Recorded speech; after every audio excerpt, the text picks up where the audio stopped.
I'm just having me a talk with the man, sending my whole soul on a search. Hey everybody, today going to do a quick little video for beginners looking to get into hunting. And this will primarily cover like small game, deer, bear, elk. If you are getting that itch and want to get into the woods and don't know where to start, these will be some helpful tools that can help you. First thing that you are going to need before you purchase anything is you are going to need a place to hunt. And that is going to be either public land or private land. Public land is probably going to be the easiest route in getting into the woods the quickest. The only downfall to public land is you are going to have other hunters on public land. So you're going to have to study maps, areas, and know which areas are pressured more and, you know, hunters being in there more. So public land, typically you are going to have to go a little further and deeper in the woods to be able to see deer. You know, if you're lucky enough and you can build a relationship with someone and you can get some private land to hunt, that is definitely going to be an easier route to go hunting. But it is getting harder and harder to find private land to be able to get permission to hunt on. So, you know, one way, you know, trying to get access on private land is, you know, knocking on doors, talking to people, and, you know, don't expect to knock on a door and ask for permission to hunt and automatically just get granted permission. I would approach it from the standpoint that, you know, if you're going to be able to hunt on somebody's property in turn, you know, if they need help on a farm or the property that you're hunting, that you offer up that help to them. And in turn, you're kind of working off helping them and getting to be able to hunt. And the other thing that I would do if you do get access to private land is, you know, I would get something in writing, you know, from the landowner stating that they are giving you permission to hunt for that deer hunting season. But, you know, if you don't find private land and you're on public land, you know, there are plenty of apps that you can download and know in your area or which state you're going to hunt in where those public land options are. You know, second thing is, you know, once you've got an area where you want to hunt or you've got some private land, you need to review the laws for the state that you're going to be hunting. And those laws will kind of vary county by county. You know, some counties have certain restrictions where other counties don't. So you are going to want to review the laws and learn the laws for that state and the county that you're going to be hunting in. And you can do that by downloading an app or going on the website of the state that you're going to be hunting in, and they will have hunting regulations on those apps that will show you for whatever game you want to hunt what those hunting laws and regulations are. And I would learn those up and down before you ever step foot in the woods. You don't want to go hunting and break the law and lose your hunting privilege. So know the regulations in and out really, really good. So you've found some land that you want to hunt. You've kind of studied up on the laws. Now you're going to get into more of the early season scouting. You've got to know where those deer are at. And, you know, there's a couple ways that you can do this. Boots on the ground, get in there, try to find, you know, where these deer are funneling at, where they're bedding down. Is there water in the area? You know, what kind of foliage and greenery that you have in that area. You're going to have to pinpoint where these deer are moving, and typically, early season, they will change their pattern as the season goes on, but you're going to have to scout the area, and we're not going to get into all that in this video. There's other videos that you can Google or YouTube to learn a little bit more about scouting tips for different times of the year. So don't want to overcomplicate things, but you're definitely going to need to know the area where you're hunting at really, really good. Before season starts, you want to get your hunting license, and whatever state you're in, if you're hunting out of state, probably going to cost you more money to hunt out of state. And that's why it's important, going back, that you learn the rules and regulations and the laws for that state, because in your hunting license you're going to get so many tags that you can fill for that state. So make sure that you have the appropriate license and the appropriate tags for the game that you want to hunt, and for the time during that season that you're allowed to hunt.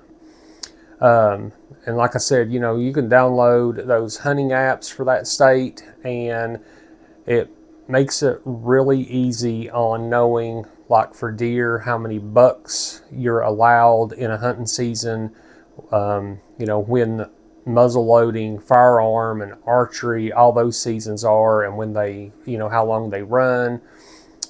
So utilize your app for the state for hunting. Once you get your app, and we're a little ways from hunting season here, you're going to need the proper equipment. So my suggestion is, do not run out and buy the most expensive things that you can buy. If you can afford that, that's great, but I'm really talking more and gearing more towards somebody entry level that's getting into hunting.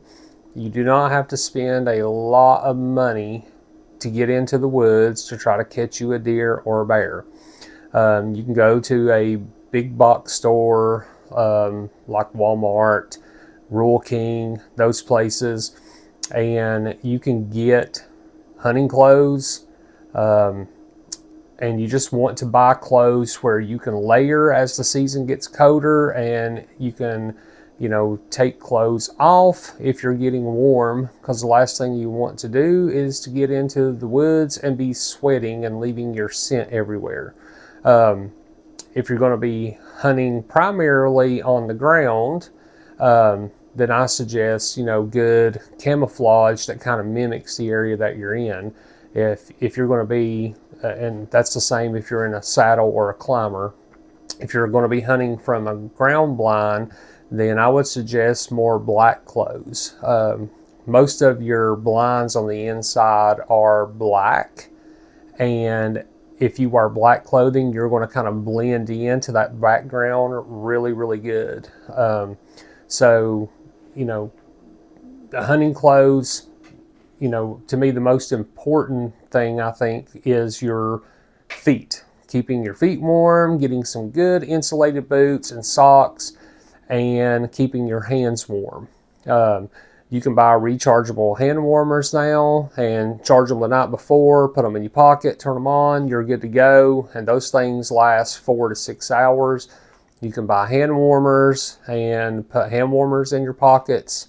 So get you a good pair of gloves. And I think boots are, key. If you're cold, you're not going to be able to sit still. So you want to be able to stay comfortable and stay warm to keep your movement down. Aside from the clothes, you're going to need the proper equipment to catch the game that you are hunting. So, for archery, you've got, traditional compound bows. You can go the crossbow route. I think for somebody that's just starting out, entry level, you can get good crossbow packages for $200, $300, $400 that come with a scope, arrows, everything that you need. You're just going to need broadheads. from archery, then you get into muzzleloading. If you want to muzzleload hunt, you can get good guns and muzzleloaders that are already, come with a scope, that are bore sighted from the factory most of the time. And you can get those in a decent package, sometimes for $300, $400, $500. If you catch them on sale, you can get a good package for probably $250 to $300. I know a couple weeks ago, around Black Friday, CVA Wolf 2, their muzzle loaders went on clearance sale that come factory mounted with a scope, and it was $269 at Walmart. Now granted, it's not the best scope in the world, but will it get you out in the woods and under 100 yards, let you do what you need to do? Absolutely. And then you can kind of research and see what pellets and what bullets will work good in that gun.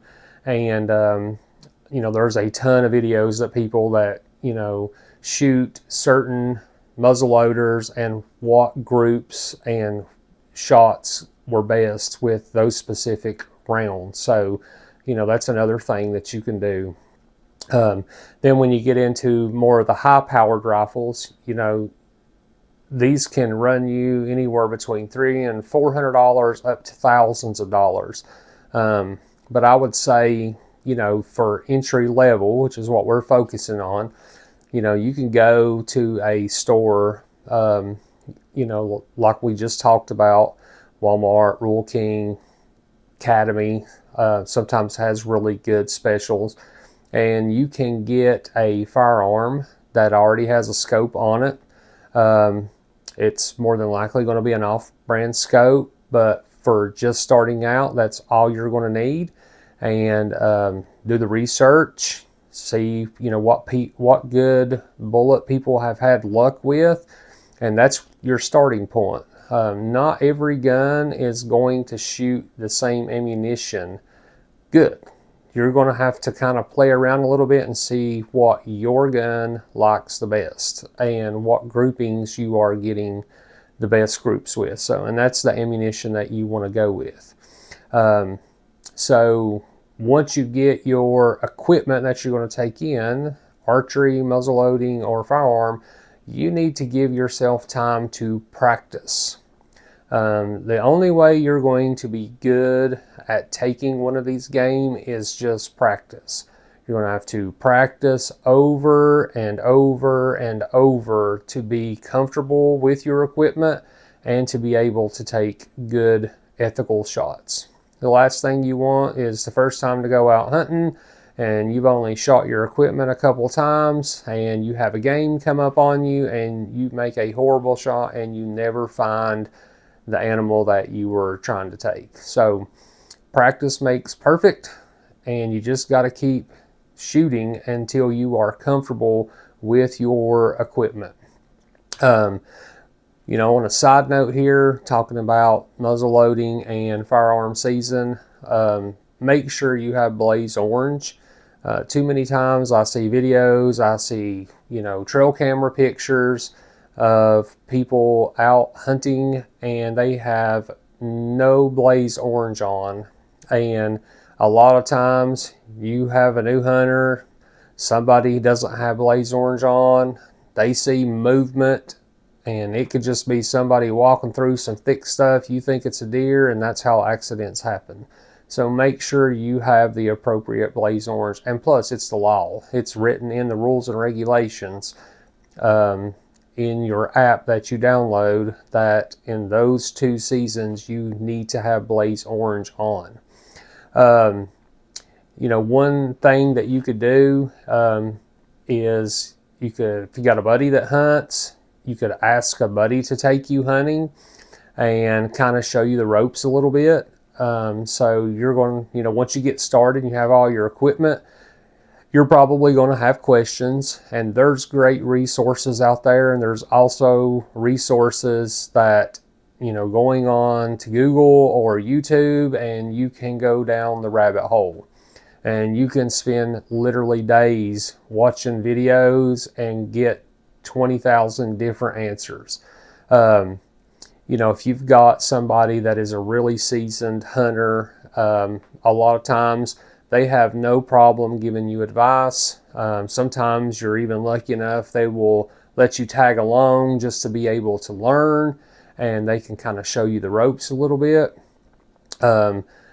Utilize groups on Facebook. There's a lot of good groups out there that you can join and ask questions, and you get a lot of these seasoned, I like to call them old vet hunters, and they have a wealth of knowledge, and they have no problem passing that on to you. One of the groups that I frequent a lot and follow in my area for Tennessee and Virginia is Star CIty Whitetails. And I think Jeff does a phenomenal job of running that page. You do not post anything directly to the page. All posts go through him, and he filters the posts. So it's a group where all the name calling and all the trash talking, those types of people are weeded out and are not allowed on the page. And if you are in the group and you start doing that, you get booted from the group. And that's the one thing I like is there's no BS on this page. This is a page where people can post to show off and celebrate the game that they've taken. It's also a group where you can post your content for other people to see, and you can ask questions and ask for advice, and that is a really good resource. There's other good resources out there too. Just check the groups out. You are going to have groups that you join, and it is literally a circus show of just bashing, and you ask a simple question hoping that you're going to get some advice, and people just start going down the rabbit hole with really weird, crazy answers, making fun of you. And then, that kind of turns you off, and then you don't want to ask questions, and then you kind of get disgusted by it. So I would say if you are in, join a group and you see that, probably not a good group to be in. If you join a good group and it is managed good, you're not going to see that stuff on that group. So that's another area where you can get a wealth of knowledge into getting into hunting. One of the other things you're going to need to know, and this kind of ties in with that, is if you're able to take a certain game that you're hunting, is you're going to need to know how to field dress that. Let's just use a deer for an instance. If your primary goal is to go in the woods and catch you a deer, then you're going to need to know how to field dress that deer. You're going to need to know how to get the meat off of it. If you're going to mount it, there are certain things you have to do to be able to shoulder mount, just like the deer you see on the wall here. If you're Euro mounting, it's less intuitive, but there's lots of videos on YouTube that I've watched that do a really good job of showing you how to field dress a deer. There's different ways you can do it. You can, field dress a deer while it's on the ground. You can hang a deer up and field dress it and skin it. And the method that I use personally is I do a gutless field dressing, and I saw it on a hunting show out of Kentucky, and they do not gut the deer at all. They just completely skin the deer, cut the meat off the deer, and it's a whole lot messy that way. And I've been using that method for the last 4 years, and I've had really positive results with that. Like I said, there's plenty of resources where you can watch and learn on how to field dress a deer, and you can also use that buddy system. If you got a buddy that's killed a deer, you want to ask them if you can come and watch how the process goes and ask questions and learn. You can even help in that process, because you're going to have to get your so-called feet and hands wet anyway doing this, and that'd be a good time to learn from somebody that's already done it. So, depending on what state that you're hunting, there are certain laws about transporting, deer or game across state lines, because you get into the, chronic wasting disease and all that stuff. So there are specific laws that you cannot transport game across state line. So you need to be familiar with those laws, because the last thing you want to do is take you a nice buck and you're hunting in a state and you cross state lines and you get pulled over and your deer's going to get confiscated. You're going to get a big fine, could even lose your hunting license or your hunting privileges.